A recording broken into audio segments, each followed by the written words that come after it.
예레미야서는 주변 나라들을 통해 이스라엘의 죄악을 징치하시는 심판의 메시지로 가득 차 있습니다. 그러나 이 모든 심판은 자세히 보면 정죄가 아니라 하나님의 백성들을 교정하셔서 의로 이끄시기 위한 하나님의 하나의 사랑의 방편이었음을 우리는 발견하게 됩니다. 그래서 이스라엘을 교정하신 하나님은 이제 이 서신서 예레미야서의 마지막 부분 46장부터 52장에 이르기까지 주변에 그동안 이스라엘 나라들을 핍박했던 모든 나라들을 다 심판하십니다. 이 기록이 중요한 이유는 이 말씀 그대로 심판이 이루어진 역사적인 의미가 있기도 하지만 그보다 우리 믿는 자들에게 전하고자 하는 하나님의 영적인 메시지가 여기에 담겨 있기 때문이에요. 이 말씀 안에 담겨 있는 영적 메시지를 발견하기 위해 우리는 성경이 사용하는 상징과 모형에 대해 알아야 합니다. 하나의 해석론적인 방법이죠. 상징과 모형은 저자가 자신의 메시지를 강력하게 전하기 위해 사용하는 일종의 문학적 기법입니다. 예를 들어 바울은 갈라디아에서 율법주의와 하나님의 약속을 설명하기 위해 하갈과 사라의 상징을 사용합니다. 갈라디아서 4장 23절에 보니 여종 하갈에게서는 육체를 따라 낳고 자유 있는 여자 사라에게서는 약속으로 말미암았느니라. 이것은 무엇이니? 비유니. 이 여자들은 두 언약이라. 이 비유니 하는 단어를 상징으로 번역해도 아무런 상관이 없어요. 그는 지금 두 언약, 즉 시내산의 언약과 아브라함의 은혜의 언약을 설명하기 위해 하갈과 사라를 끌어다가 비유, 상징으로 사용하고 있는 거예요. 물론 모든 성경 말씀을 자꾸만 상징과 비유로만 해석하는 것은 아주 위험한 일들이에요. 주로 이단들이 그렇게 하고 있어요. 그래서 여러분, 저는 26년 동안 상징적인 설교를 가능하면 하지 않았어요. 아마 오늘 처음이 아닐까도 싶어요. 그러나 한 가지 기억할 것은 성경이 상징과 모형과 비유의 방법을 사용하고 있다고 하는 거예요. 우리가 그것을 완전히 배제할 필요는 없는 것입니다. 그래서 오늘 이 본문의 설교를 들으며 여러분 해석 쪽보다는 적용적으로 오늘 제 설교를 들으면 마음에 받아들이기가 아주 쉬울 거예요. 오늘 제가 성경 해석에 대해 이렇게 설명하는 이유는 오늘 본문에서 신학자들이 종종 상징적인 메시지를 적용적으로 찾아내고 있기 때문이에요. 그것도 아주 복음적이고 건전한 신학자들 가운데서 말입니다. 오늘 본문에는 9개의 이스라엘 주변 나라들에 대한 하나님의 심판이 쭉 기록되어 있어요. 이 주변 나라들은 세 그룹으로 나누어지는데 오늘 저는 그 세 그룹에 담긴 적용적이고 상징적인 의미를 오늘 함께 나누고자 합니다. 먼저 나오는 한 나라는 애굽이에요. 이 애굽은 무엇을 상징하고 있는가 적용적으로 잘 보면 우리 다 같이 한번 읽어봅니다. 시작. 잘못된 세상의 철학. 잘못된 세상의 철학. 세계를 지배하던 애굽은 저 유명한 갈그미스 전투에서 우리가 아는 대로 바벨론에게 패하지요. 그 결과 그동안 세계를 지배했던 애굽의 권력이 이제 바벨론으로 옮겨집니다. 중요한 것은 이 전투가 일어나기 전에 이미 예레미야가 애굽의 패배를 예언했다고 하는 거예요. 예레미야서 46장 2절에 보니 애굽에 관한 것이라 곧 유다의 요시야 왕의 아들 여호야김 넷째 해에 유브라데강 갈그미스에서 장소까지 나와요. 갈그미스에서 바벨론의 느부갓네살 왕에게 패한 애굽의 왕 바르노고의 군대에 대한 말씀이라. 역사적으로 이 갈그미스 전투는 너무 유명하잖아요. 예언 그대로 이루어졌어요. 그래요, 여러분. 성경의 예언은 언제나 정확하게 이루어집니다. 예레미야는 상당히 구체적으로 그날의 전쟁의 모습을 기록하고 있어요. 그러나 여기에서 우리가 놓치지 말아야 할 부분이 있습니다. 그것은 애굽을 통해 우리에게 주시는 하나님의 영적인 교훈이에요. 애굽은 종종 성경에 보면 우리의 삶의 부분에서 우리가 살고 있는 이 세상을 뜻해 왔어요. 상징해 왔어요. 이스라엘 백성들이 애굽에서 종살이 했듯이 오늘 우리 역시 이 땅을 사는 동안 결코 세상을 벗어날 수 없습니다. 아무리 믿음이 좋아도 육체를 가진 이상 이 세상에서 벗어날 자는 아무도 없어요. 우리는 매일매일 세상과 호흡하며 삽니다. 그리고 그 세상은 오늘도 우리를 여러 가지 방법으로 얽어매려고 해요.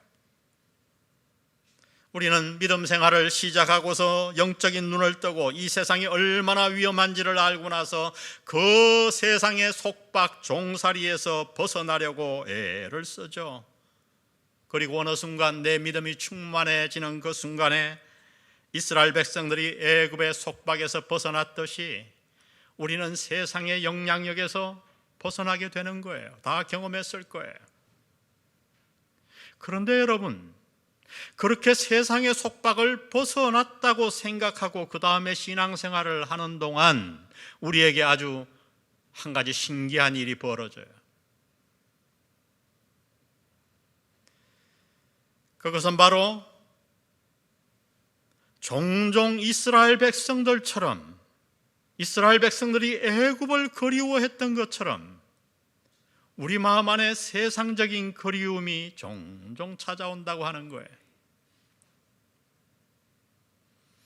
특별히 언제 그러한 일들이 일어나는가? 우리가 믿음 생활을 하다가 우리 앞에 광야가 닥칠 때에 세상에 대한 그리움이 우리를 찾아와요. 여러분, 가나안으로 가는 길에는 신장로만 있는 게 아니잖아요. 위험이 있고 계곡이 있어요. 고난이 있어요. 우리 믿음의 길도 마찬가지입니다. 구원받은 이후 저 천성으로 가는 길에는 때로 사망의 음침한 골짜기와 계곡이 있는 거예요. 그 사막의 길을 걸으면서 우리는 나도 모르게 차라리 옛날 애굽의 삶, 세상의 삶을 그리워하곤 합니다. 이스라엘 백성들이 광야에서 그들이 애굽에서 가졌던 집과 마늘과 모든 음식을 그리워했듯이 어느 순간 믿음의 십자가의 길, 좁은 길을 걸으며 우리는 세상에 주는 안락함과 물질이 주는 행복을 마음속으로 그리워합니다. 여러분, 우리 가운데 누군들 이 그리움에 빠져보지 않았겠나요? 그런데 오늘 본문은 애굽의 성격, 세상의 성격을 이렇게 규명해 놓았어요. 46장 8절에 보니 애굽은 나일강이 불어난 같고 강물이 출렁인 같도다. 그가 이르되 내가 일어나 땅을 덮어 성읍들과 주민들을 멸할 것이라. 상징적인 말이에요. 이 세상에 사는 동안 애굽, 즉 세상의 영향력에서 벗어날 자가 아무도 없다는 거예요. 여러분, 그래요. 믿음의 길이란 무엇인가? 세상과의 싸움이에요. 우리 주위를 보십시오. 그동안 믿음의 좁은 길을 걷다가 저 편한 세상 길로 나아간 자들이 우리 가운데 얼마나 많은가요? 여러분, 그만큼 우리가 사는 이 세상은 만만한 곳이 아니에요.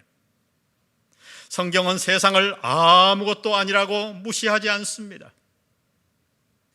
우리는 우리가 살아가는 이 세상이 결코 만만치 않은 곳임을 알아야 합니다.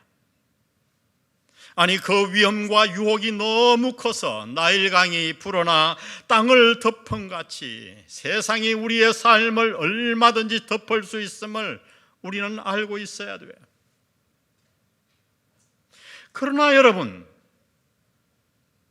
하나님은 여기에서 한 가지 메시지를 더 선포하십니다. 하나님은 애굽에 대해 예레미야를 통해 중요한 것을 선포하셨는데 그 기록이 46장 13절부터 24절까지 쫙 기록되어 있어요. 그 핵심 구절 한 구절만 제가 읽어드립니다. 46장 17절이에요.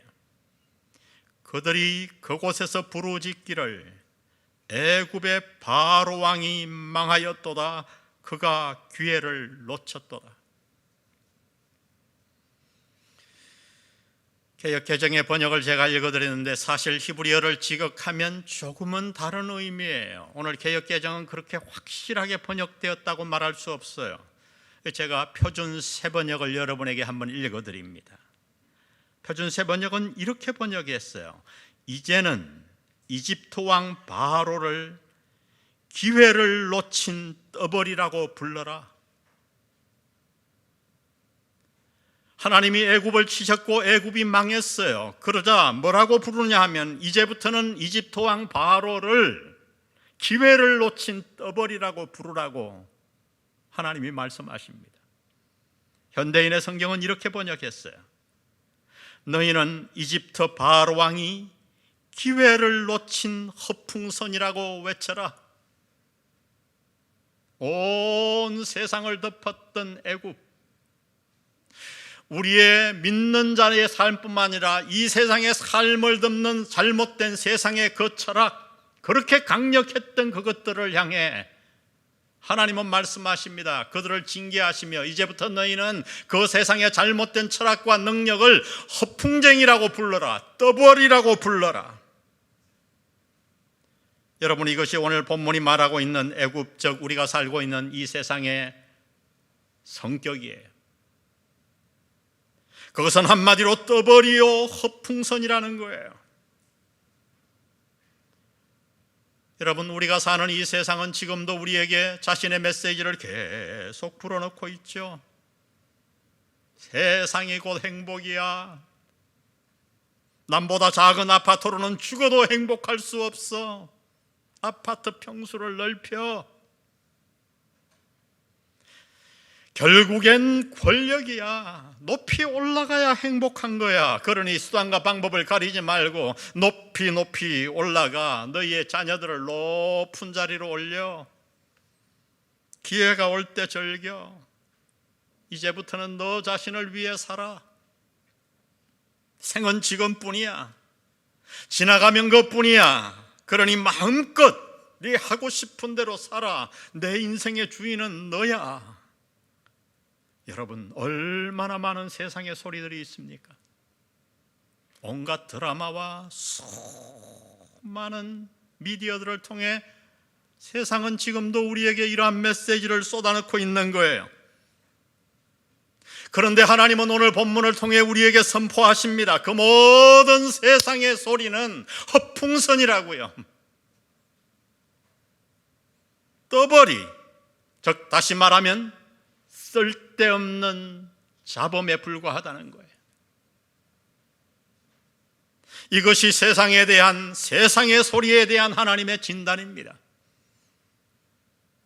그러므로 여러분, 오늘부터 우리 모두 하나님이 우리에게 베푸시는 구원의 감격을 누리기 위해 이 세상의 소리를 대적하십시다. 세상의 소리에 속지 마십시오.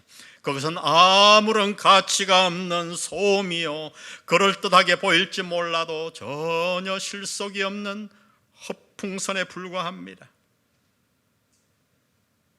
오늘 이 말씀을, 예레미야의 말씀을 꽉 읽으며 적용하며 우리 모두 이 시간에 마음에 다짐했으면 좋겠어요.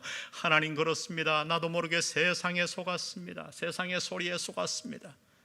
이제부터 하나님이 진단하셨으니 그 허풍쟁이의 소리에 다시는 속지 않겠습니다. 이제는 세상을 이기며 살겠습니다. 장차 하나님이 이 세상을 심판하실 줄 믿습니다. 믿음의 길을 걸어가게 도와주옵소서. 이것이 모두 우리 모두의 기도가 되기를 주의 이름으로 부탁합니다. 여러분, 그래요. 하나님의 구원하심을 오늘 이 자리에서 누리기 위해 우리는 잘못된 세상적인 철학을 끊임없이 물리쳐야 합니다. 두 번째 그룹의 나라들, 모압, 암몬, 에돔 여러 5나라가 있지만 제가 3개만 기록했어요. 이것은 무엇을 상징하는가? 타락한 육신입니다. 다 같이 타락한 육신. 48장부터 49장까지에는 5나라에 대한 심판이 기록되어 있어요. 모압, 암몬, 에돔, 다마스커스, 그달. 우리가 아는 대로 모압과 암몬은 아브라함의 조카 롯의 후손들이죠. 그리고 에돔은 이삭의 아들 에서의 후손이에요. 다시 말하면 이 나라들은 바로 믿음의 가정인 아브라함의 후손들이었지만 신기하게도 믿음의 후손들과 담을 쌓고 그들을 괴롭히고 대적한 민족이었어요. 이런 면에서 이 나라들은 종종 우리 안에 속하여 있지만 우리를 대적하는 존재를 상징하곤 했습니다. 여러분, 내 안에 속하여 있으면서 끊임없이 나를 대적하는 것이 무엇일까요? 그것은 바로 우리 안에 남아있는 타락한 성품, 육신이에요. 성경은 그것을 계속 설명하고 있어요.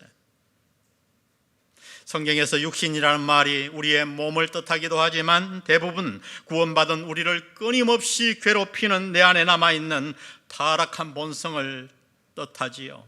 우리 모두 알고 있어요.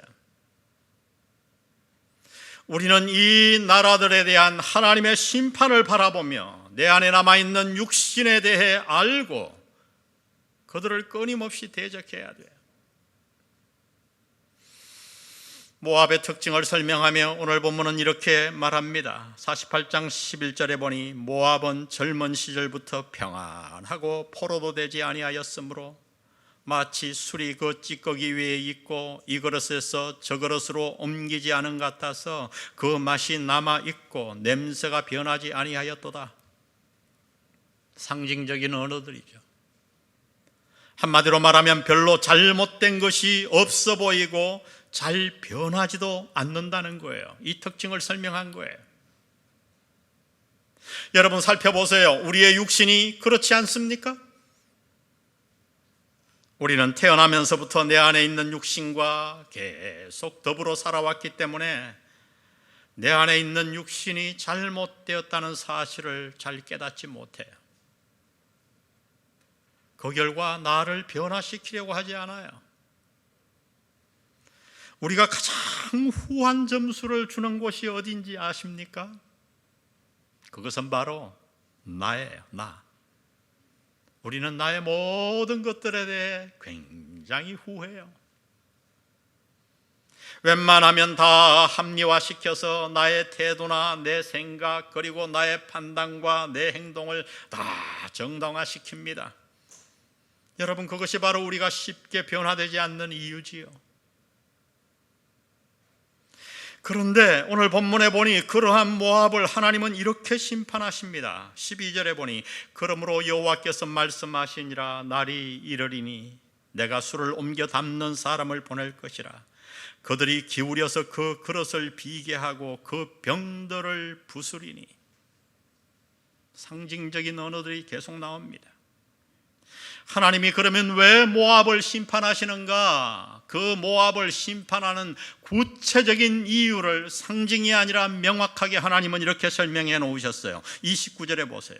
우리가 모압의 교만을 들었나니 심한 교만 곧 그의 자고와 오만과 자랑과 그 마음의 거만이로다. 교만, 자고, 오만, 자랑, 거만 사용할 수 있는 단어를 다 등장시켰어요.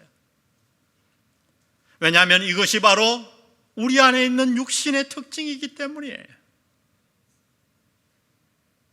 우리는 항상 내게는 아무 문제가 없다고 생각합니다. 그리고 내가 다른 사람들보다 더 똑똑하고 옳고 좋다고 생각합니다.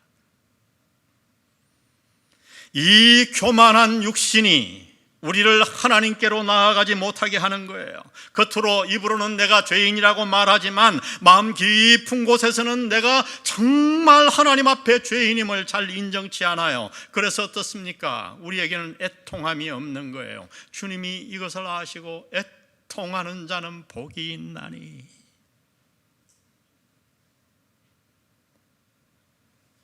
(49장 7절부터 21절까지는 에돔에 대한 심판을 기록하고 있어요. 에돔은 이미 설명드린 대로 바로 에서의 후손이죠. 에서는 성경에서 육신을 따름으로 멸망한 대표적인 예로 성경에서 이미 사용되고 있어요. 히브리서 12장 16절 보세요. 음행하는 자와 혹 한 그릇 음식을 위하여 장자의 명분을 판 에서와 같이 어떤 자가 없도록 살피라? 망령된 자가 없도록 살피라. 이 망령됨, 쉽게 이야기하면 영적인 것을 가볍게 여기고 아주 육신적으로 살면서 성령의 역사를 거스리는 삶을 얘기하는 거예요. 그 대표적인 예가 에서였어요. 에돔은 그 에서의 후손이에요. 이렇게 육신에 젖어 사는 사람은 언제나 성령의 역사를 거스립니다. 그래서 갈라디아서 5장 17절은 이렇게 말하죠. 육체의 소욕은 성령을 거스르고 성령은 육체를 거스르나니. 여러분, 무엇이 우리 안에 있는 성령의 역사를 가로막습니까? 내 주위에 있는 어려운 환경입니까? 코로나 팬데믹입니까? 전혀 아니에요. 우리 안에 있는 성령의 놀라운 역사를 가로막는 것은 바로 우리 안에 있는 타락한 성품 육신이에요. 우리의 육신은 언제나 나를 높이고 성령의 역사를 대적합니다. 그런데 오늘 본문을 통해서 하나님은 그러한 육신을 하나님께서 심판하실 것이라고 선언하십니다. 그러므로 여러분, 우리가 이 땅에서 하나님의 구원하심을 저 천국뿐만 아니라 이 땅에서 누리기 위해서는 어떻게 해야 되는가? 먼저 성령의 역사를 끊임없이 거스리는 내 안에 남아있으면서 잘 변하지 않는, 나를 자꾸만 높이는 내 자아, 잘못된 육신을 끊임없이 물리쳐야 돼요. 끊임없이 대적해야 돼요. 그렇지 않으면 우리는 성령의 역사, 성령의 충만함을 맛볼 수 없습니다. 하나님의 구원을 누릴 수 없습니다. 하나님이 우리에게 주신 놀라운 구원을 우리가 이 땅에서 누리기 위해서는 잘못된 세상의 철학을 거부해야 하고, 두 번째로 타락한 나의 육신을 따르지 말아야 합니다. 마지막 세 번째 나오는 나라 중에 하나가 바벨론이에요. 이것은 우리를 대적하는 사탄입니다. 다 같이 우리를 대적하는 사탄. 우리가 아는 대로 바벨론은 성경에서 종종 사탄을 상징했지요. 요한계시록을 읽어보면 확연하게 그 상징이 나와요. 오늘 본문 50장 2절에 보니 너희는 나라들 가운데에 전파하라, 공포하라, 깃발을 세우라, 숨김이 없이 공포하여 이르라. 바벨론이 함락되고 벨이 수치를 당하며 무로닥이 부스러지며 그 신상들은 수치를 당하며 우상들은 부스러진다 하라. 여기서 무로닥은 바알의 다른 이름이에요. 여러분, 사실 세상과 육신은 사탄이 우리를 공격하는 통로에 불과해요. 그 핵심은 누구인가? 사탄이에요. 이 세상과 우리 안에 있는 잘못된 육신을 교묘하게 자꾸만 자극하는 한 존재가 있는데, 그것이 바로 이 세상에 지금도 활동하고 있는 사탄입니다. 요한계시록에 보면 그 사탄이 가장 즐겨 사용하는 방법 하나가 있는데, 그것은 놀랍게도 바로 거짓 종교, 거짓 기독교예요. 사탄은 교회 안에 거짓 믿음을 자꾸만 사용해서 오늘 우리를 공격하고 있는 거예요. 그래서 오늘 이 사탄의 교묘한 술수에 당해서 교회 안에 참믿음과 상관없이 하루하루 종교 생활을 해나가는 자들이 얼마나 많은지 몰라요. 우리는 이 사탄을 대적해야 합니다. 그래야 구원을 누릴 수 있어요. 하나님의 구원을 맛볼 수 있어요.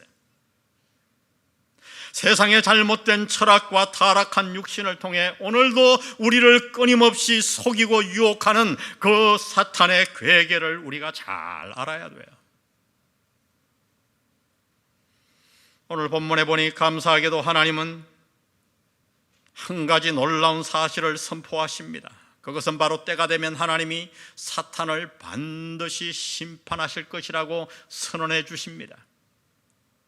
51장 61절에 보니 스라야에게 말하기를 너는 바벨론에 이르거든 삼가 이 모든 말씀을 읽고 말하기를 여호와여 주께서 이곳에 대하여 말씀하시기를 이 땅을 멸하여 사람이나 짐승이 거기에 살지 못하게 하고 영원한 폐허가 되리라 하셨나이다 하라 하니라. 말하기를 바벨론이 나의 재난 때문에 이같이 몰락하여 다시 일어서지 못하리니 그들이 피폐하리라 하라 하니라.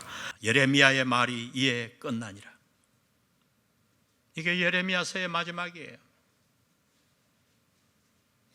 주님이 십자가에서 이미 사탄의 머리를 깨트리셨습니다. 우리는 그 사실을 압니다. 그러므로 한 가지 놀라운 사실은 우리 믿는 자들은 이미 승리한 싸움을 싸우는 거예요. 왜요? 주님이 십자가에서 사탄의 머리를 깨부셨으니까요. 그러므로 여러분, 우리는 결코 실패할 수가 없어요. 이 영적 전쟁에서 영원히 질 수가 없어요. 왜냐하면 내 능력이나 내 선함이 아니라 우리를 향하신 이해할 수 없는 하나님의 구원과 사랑 때문이에요. 하나님은 모든 것을 다 보여주셨어요. 여러분, 요한계시록을 하나님이 왜 기록하셨나요? 우리 보고 미래를 알라고. 미래의 엄청난 코로나 팬데믹과 비교도 할 수 없는 재난이 오지만은 하나님은 그 모든 미래를 우리에게 미리 보여주시는 거예요. 미래를 알면 두렵지가 않아요. 아멘? 두렵지가 않아요. 하나님은 바벨론, 즉 사탄을 심판하실 것이라고 말씀하십니다. 그리고 어떻게 심판하실 것인가를 요한계시록에 다 자세히 기록해 놓으셨어요. 우리는 이미 승리한 싸움을 싸우는 거예요. 질 수가 없는 존재예요.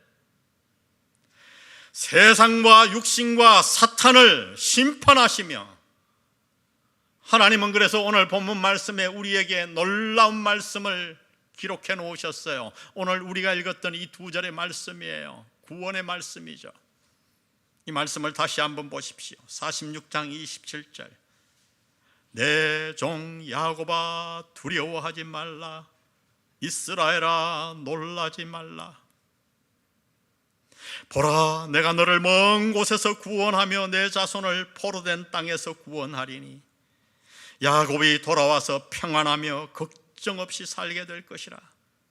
그를 두렵게 할 자 없으리라. 여호와의 말씀이니라. 우리 나머지를 다 같이 한번 읽습니다. 시작. 내 종 야곱아 내가 너와 함께 있나니 두려워하지 말라. 내가 너를 흩었던 그 나라들은 다 멸할지라도 너는 사라지지 아니하리라. 할렐루야. 여러분, 어려운 예레미야서를 큐티하시느라고 수고 많으셨어요. 때로 심판의 메시지가 가득 찬 곳을 읽으면 마음이 답답했을 거예요. 그러나 여러분, 그 안에 담긴 하나님의 사랑을 보십시오. 지금도 사탄은 세상을 통해 내 안에 있는 육신을 끊임없이 자극해서 주변 나라들이 이스라엘을 핍박했던 것 같이 우리를 어렵게 만들고 있어요. 앞으로도 그럴 거예요. 그러나 한 가지를 붙드십시다. 우리는 이미 이긴 싸움을 싸우는 거예요. 하나님은 우리를 반드시 승리케 하실 줄 믿습니다. 그러므로 오늘 이 땅을 사는 동안 당당하게 사세요. 팬데믹에 지지 마시고, 가난에 지지 마시고, 질병에 지지 마시고, 어떤 세상의 유혹에도 지지 마시고, 세상을 물리치고 우리 안에 있는 육신을 물리치고 사탄을 물리쳐 하나님이 오늘 우리에게 베푸시는 그 놀라운 구원의 오묘한 축복들을 남김없이 다 경험하며 사는 십자가의 군병 되시기를 주의 이름으로 축원합니다. 오늘 이 말씀 생각하시며 우리 참 오랜만에 불러보는 찬송가인데요, 아주 힘찬 찬송가예요. 주의 진리 위에 십자가 군기 하늘 높이 들고서 주의 군사되어 용맹스럽게 찬송하며 나가세. 우리 십자가 군병의 길을 걷겠다는 다짐으로 이 찬양 주님 앞에 드립니다.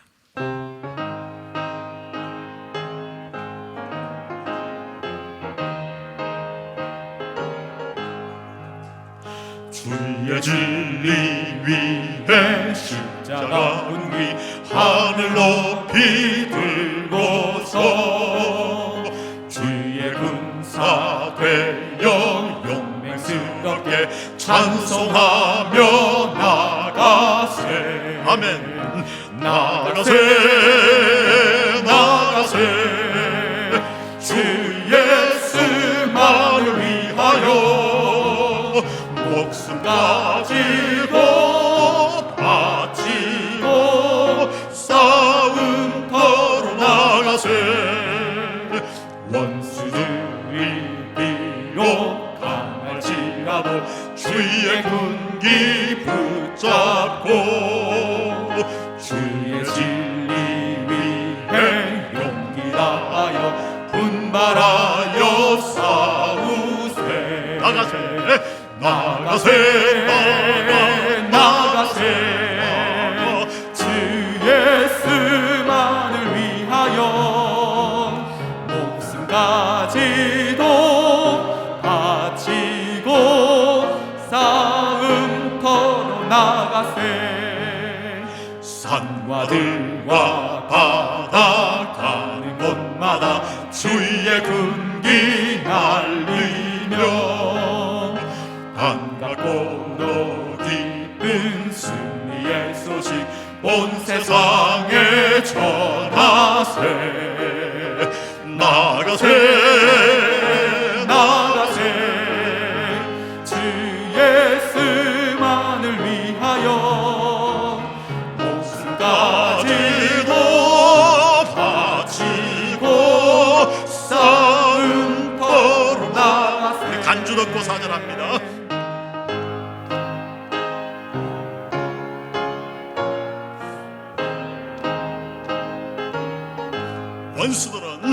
원수들은 이미 예수의 손에 하나 없이 패하고 주의 군기만이 영광스럽게 온누리에 날리네. 아멘. 나가세 나가세 주 예수만을 위하여 목숨 가지도 바치고 싸움터로 나가세. 우리는 승리할 수 있습니다. 아멘. 내 능력이 아니라 하나님의 능력으로 우리 하나님께 영광의 박수 올려드립니다. 할렐루야, 할렐루야, 할렐루야. 여러분, 코로나 팬데믹에 지지 마시고 벌떡 일어서십시오. 아멘. 목자 여러분, 여러분의 목장교회를 벌떡 일으키십시오. 승리는 우리의 것입니다. 나가세 나가세 아멘. 주 예수만을 위하여 아멘. 목숨 가지도 바치고 싸움터로 나가세. 성부 성자 성령의 은혜가 오늘 나도 모르게 코로나 팬데믹과 세상에 속아 어깨를 늘어뜨리고 살았던 것을 돌아보며 오늘 말씀을 붙들고 이제부터 벌떡 일어나 십자가의 군병으로 세상을 이기고 육신을 이기고 사탄을 이기며 승리의 삶을 하나님과 더불어 살기로 결단하는 영한 성도들에게 함께 하시기를 예수님의 이름으로 축원합니다.